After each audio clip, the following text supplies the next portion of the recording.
Hello, good afternoon mga kabisyo natin dyan sa buong dako ng mundo. So, nasaan man po kayo nanonood, umaga, tanghali, gabi, hapon. So, mapagpalang araw sa inyo muli mga kabisyo. So, nandito muli tayo sa ating taniman ng ating pipino. Kung saan po, kahapon tayo po ay nag-harvest, pang 7th harvest. So, today po, December 31, 2024. So, yes po, mag-New Year. So, tayo po ay mag-harvest ulit. Oh my God! Wow! Since meron po tayong mga order ngayong araw na ito. So, ngayon po ay mag-harvest tayo ng ating pang 8th harvest. So, ito po, bago po yon. So, tayo po ay mag-intro muna. Intro, pasok.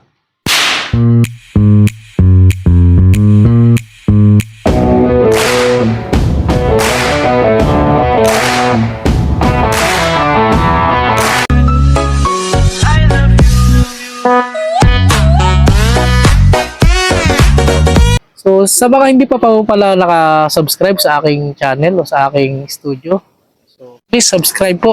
Sa mga subscription po yan, sabi ko nga po, napakalaking bagay, napakalaking tulong yan para sa akin bilang isang content creator.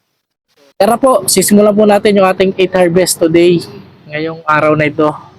So, ito po, nasa gilid ko lang, unang row. So, yan.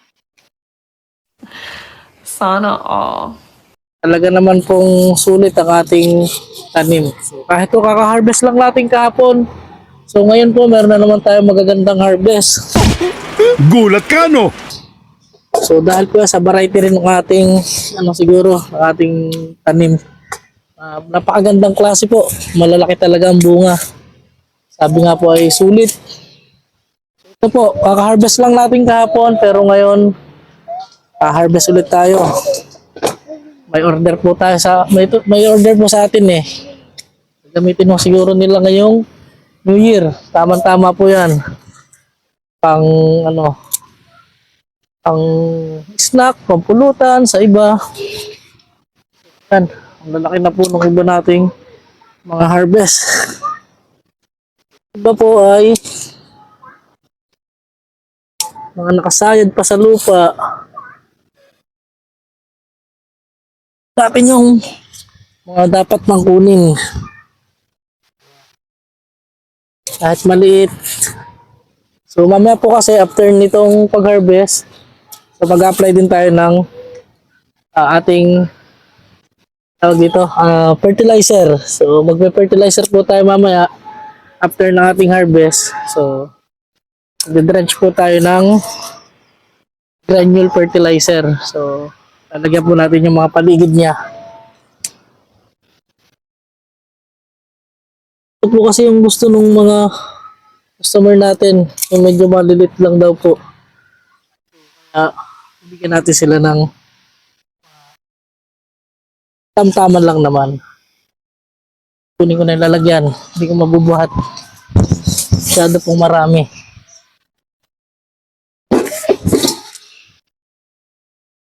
So, may malalaki pa rin po talagang na-harvest tayo ngayong araw.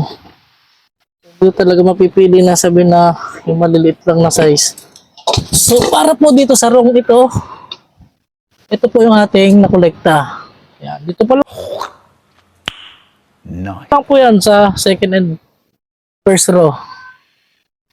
So, lilipat mo tayo dito sa kabilang row. So, lipat natin ang ating may huwagang tripod. Ayan po, kita nyo po yung ating mga harvestin ng mga nakakat na. At meron din yung mga nasa ilalim. Balikan natin sila. Pagka-harvest. Hindi natin na-harvest. So yan, sa mga gusto pong umorder na malapit dito sa aming lugar. So, open po tayo.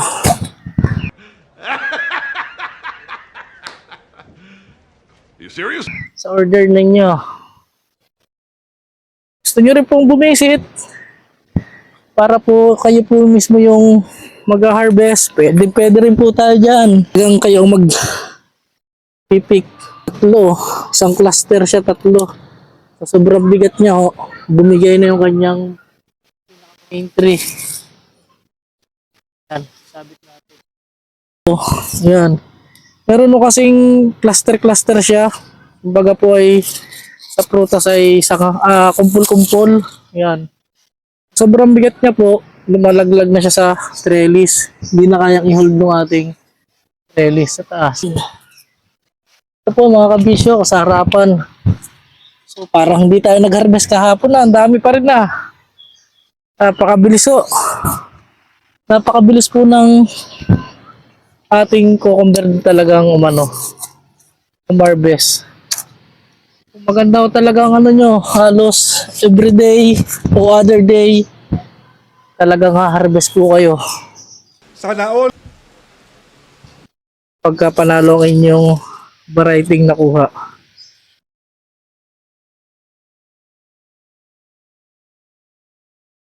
So yan. Dadalhin ko po rin yung iba doon sa aking mga kapatid. So tamang-tama to. Marami tayong ma-harvest. So may kapasalubong sa aking